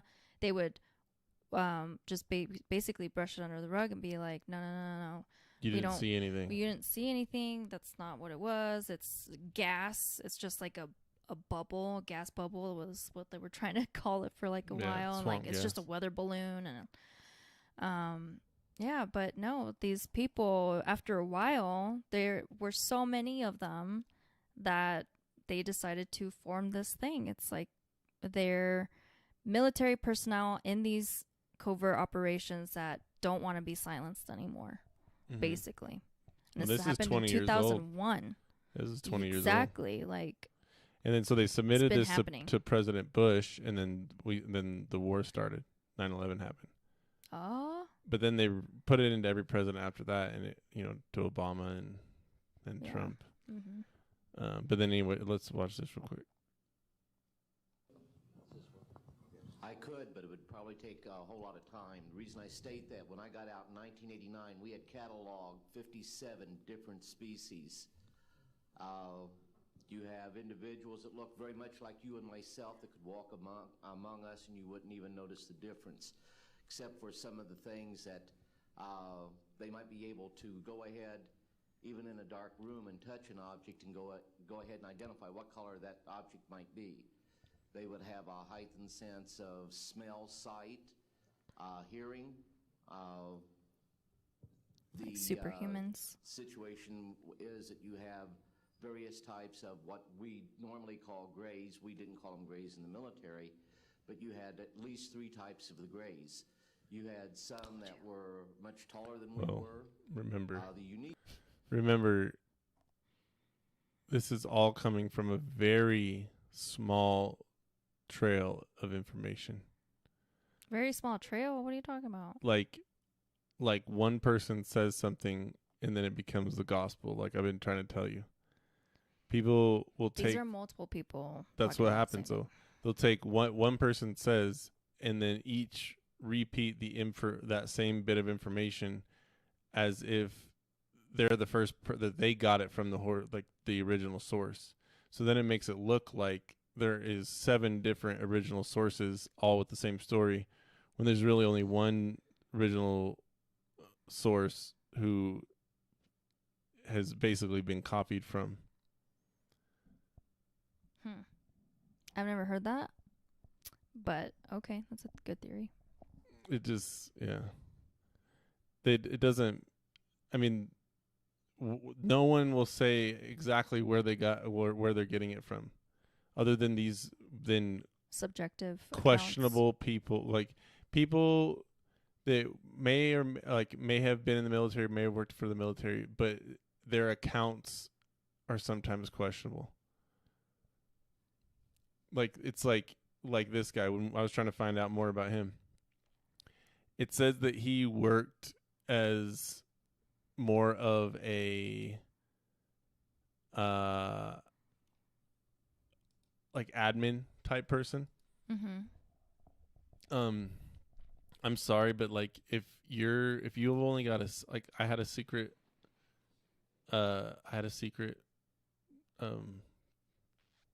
security clearance in the military, but that's not top secret. Like, there was definitely like things that I wasn't allowed to look at. So for him, I mean, I don't know what with nuclear admissions are. I mean, to me, I think that would just mean you're allowed to work in a nuclear base, or on some kind of base or something with nuclear capacity. But that's kind of a stretch to say that that he was actually a low ranked enlisted person in charge of categorizing these aliens. That's a pretty far jump for even the military. I mean, especially for the military. You're not gonna have too many low ranking people without security clearance. With just your basic security clearance. Maybe at first they didn't think he was going to be that involved. They would have got him, though. They would have got him the clearance that he needed. He would have had MJ-12 clearance. He would have Majestic clearance. That's the questionable part to me. That's the part that makes me think of that one book we read about Valiant Thor, about the alien that landed near the White House, and oh yeah, it just doesn't make a lot of sense. That one was a little weird. I've never heard of Valiant Thor. He was and then the fact that they just had so much detail about what he was saying to the president, and just it's more like a story. And I just I get story that's really happening. I get kind of some of the same vibes. I really I know that I want to believe he's right. I want in my heart, I want him to be right and what he's saying to be right. And I mean, I've been watching this for over 10 years. I watched this when it was only 10 years old. But the more that I look into it, it's just I'm not saying that he's not credible, and I still want to do more research on him. But when people say incredible things and they don't have a lot of evidence or a storyline to make sense how they got to those conclusions or evaluations, it just makes it hard. It makes it hard to believe. But I don't think you don't know the guy. You don't know what other covert things, or they always get you in and then they take you and put you in an underground facility and tell you what you're really going to be doing.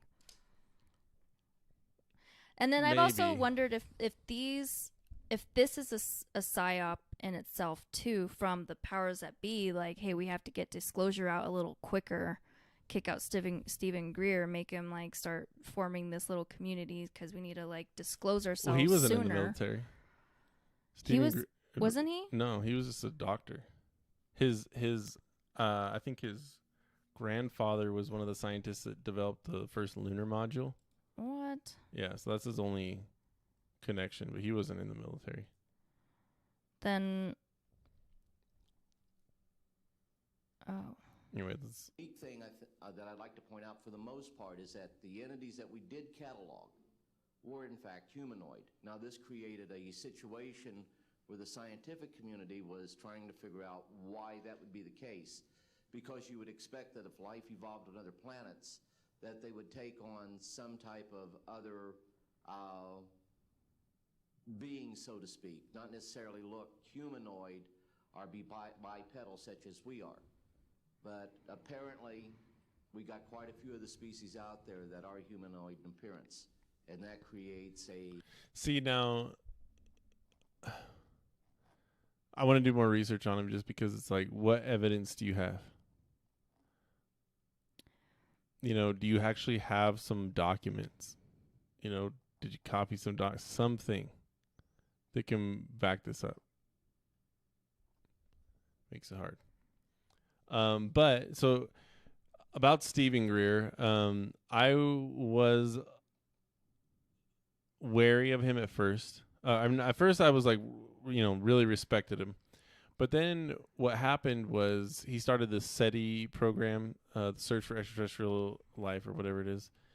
And he came out with a documentary and stuff, but it was very salesman-y. Like, it was very like just like come to the SETI thing. And I was just like, it seemed like really kind of woo-woo. Like, you know, we're not going to like guarantee you'll see anything, but you'll see something if you believe you'll see something kind of thing. And I was like, I want to see something and not believe what I'm seeing. Like, I don't want to see something that, you know what I mean? I want to see something and be like, what the fuck is that? I don't want to see something to be like, yes, I see it too. Yes, the bright light. Oh, we're all seeing a bright light in our mind's eye.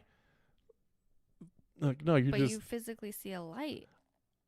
But that they record. Right. So so then, you know, you see the video since, and he actually is coming out, or he is actually seeing UFOs in these places. Some with actual, with the bare eyes, and some with infrared, night vision. Oh, okay.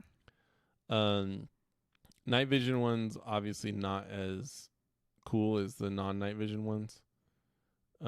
Because I mean, it's kind of like they're usually like sometimes it'll just be like a flash of like 3 different lights, like ding ding, and it's like, well, what was that? And it's gone now. Can't tell. But so I found this video. We'll watch it. We can't turn the sound on, but okay, so maybe Greer wasn't in the military, but I thought he was. It's just because it was the SETI. No, yeah, I thought that was military based. No, SETI is his thing where he just takes people out camping for a couple of days. Oh, that's what it is. Yeah. Oh, okay. That's what. Okay. Has nothing to do. He has nothing to do with the military, other than he rode on the backs of the military to get his program out there, which is why I disrespected him for a while, because he basically after that he didn't give almost any spotlight to any of the military people after that. Like, they're the ones with all the stories. But they've made a couple documentaries together. Yeah. They didn't have all the stories in those documentaries. They chose a couple of people to tell their stories. And maybe why that Stone guy he's not really interviewed very much more. Maybe they think he's fucking, some of his stories didn't really match up. There's some bold claims he was making there for being a staff sergeant. Who was this? The Stone guy that we were just watching. Oh, I see. So I think it's funny how, and this is a little thing, he believes in Prophet Yahweh, which is what I think Stephen Greer is doing. Yeah, similarly, yeah. Similar in a way. So what you do... Except Stephen Greer knows areas to go where it's like, he kind of knows where they're going to be at, it seems like. But Prophet Yahweh can just command them, and then they come to him. Yeah, pretty much. So, I don't know. But the whole gist of it is and Stephen Greer's whole thing is meditation. Yeah, but Prophet Yahweh is not trying to get you to buy a $3,000 camping trip. I know, but Dr. Greer is just trying to get people like us. It is a little expensive, but you're going out on a camping trip with this really important Yeah, but it also says in the thing that they don't guarantee you'll see any UFOs. Well, yeah, it's not guaranteed because... Dude, you know how fucking pissed off I'd be if I paid $3,000 and then still had to, like, bring my own shit? If I just paid a man $3,000 to take me out in the middle of the desert and I didn't get to see anything? I mean, what is this, like some tourist attraction going on? Like, is this Earth UFO tours? Well, if I pay $3,000, it better be a little bit more sure. I want my fucking $3,000 back. I can see that. I can be like, well, we didn't see anything this trip. It's like, can we have our money back? But at like, least part of it back. Or at least part what the fuck of are you it. gonna do with you didn't even show us anything for that much money. I don't know. So, anywho, he gets in. What all I was gonna say was that he's all in about the transcendental meditation and connecting with source and connecting consciousness via consciousness. And if you guys are interested more about it, go watch Close Encounters of the Fifth Kind. That's his newest documentary that came out, and it's actually really good. I liked it. So, and it shows some of this film in there too. But anywho, continue.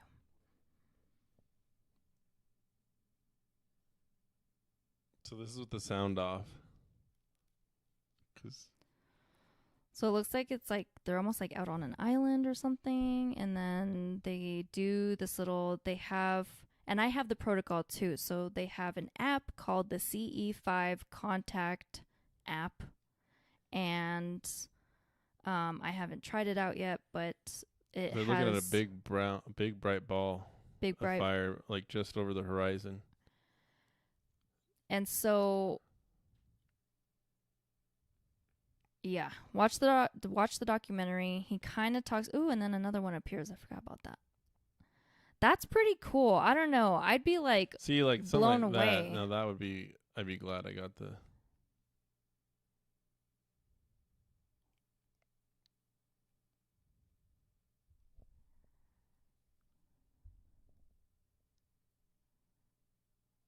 Dude.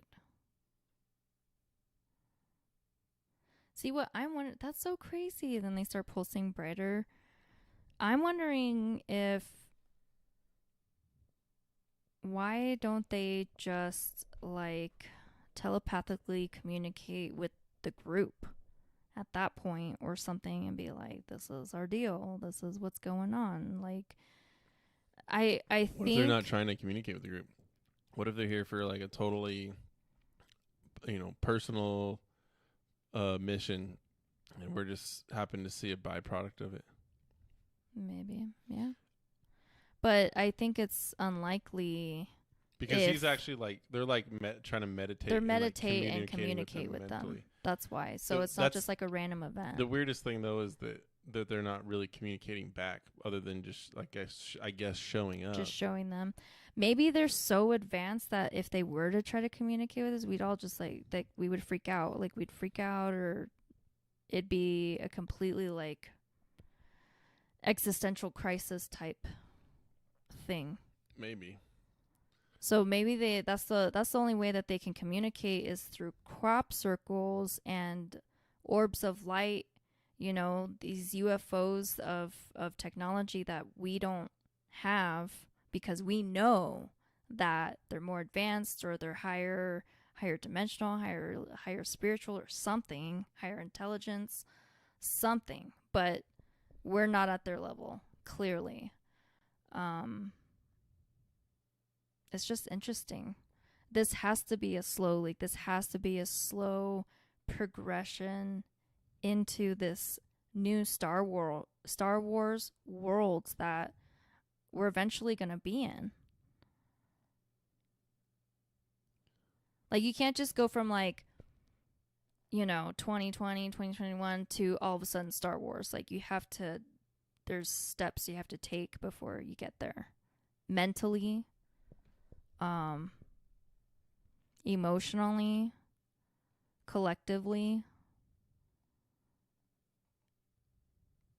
And I think it's gonna take a while.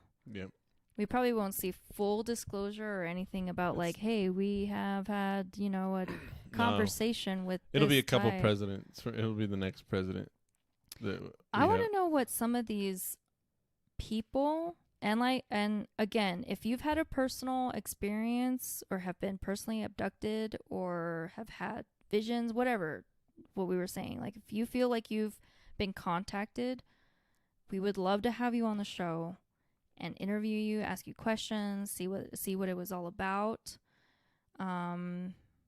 Again, we've had our own little, touch of UFOs and belief, and that's why we're here now. But like, we haven't had anything profound like what some people and some witnesses have been reporting. Like, it'd be insane. There's people with like detailed civilization, like details of these civilizations, either interdimensionally or outer extraterrestrially, whatever. But they're so real to them. These are real life, like personal accounts and personal experiences of these people that are all similar, and they can't all be like, like mental patients. Yeah, not all of them. Not all of them. But some of them. So I think some people have a feeling of wanting to be a part of it. I think that they see and hear about something amazing going on, and I think that they really want to be a part of it so bad that they think something happened, and then then they tell themselves that it really did happen. And then some people I think are straight up crazy. And then some people do have legit stories that don't make sense, legit. But I think that like some of it is kind of weird. Like, did you see that documentary? I don't even really want to get into it because I want to end this podcast soon, but there was like a documentary that came out where the dude was molesting his stepkids and he was trying to blame it on aliens. And like, I didn't understand what the documentary was. Like, I thought it was literally about aliens. But then you're watching it and you're like, this dude's fucking touching his girlfriend's kids. Oh my gosh. And he's trying to he's trying to make it sound like they're being abducted by aliens, and he ends up getting arrested and stuff. Oh, thank God. But it's like, what the fuck am I watching? Oh my God. This has nothing to do with aliens. And like the videos that he tried to, it was like literally, that's a kid in an alien costume. Like, that's not even, you're not even trying. Why the fuck what would an alien be doing standing in your living room just looking at you? You just happen to have the camera. Oh shit, an alien's here. Don't move, alien. Let me get a 3/4 view. Anyways. I think that's it for episode 7. I guess kind of a slower night, but still a good episode. Still pretty good. Thanks for joining, whoever joined. Thanks for joining. If you watched us live, thank you. If you're watching us not live, thank you as well. Hit that like and subscribe, and we will have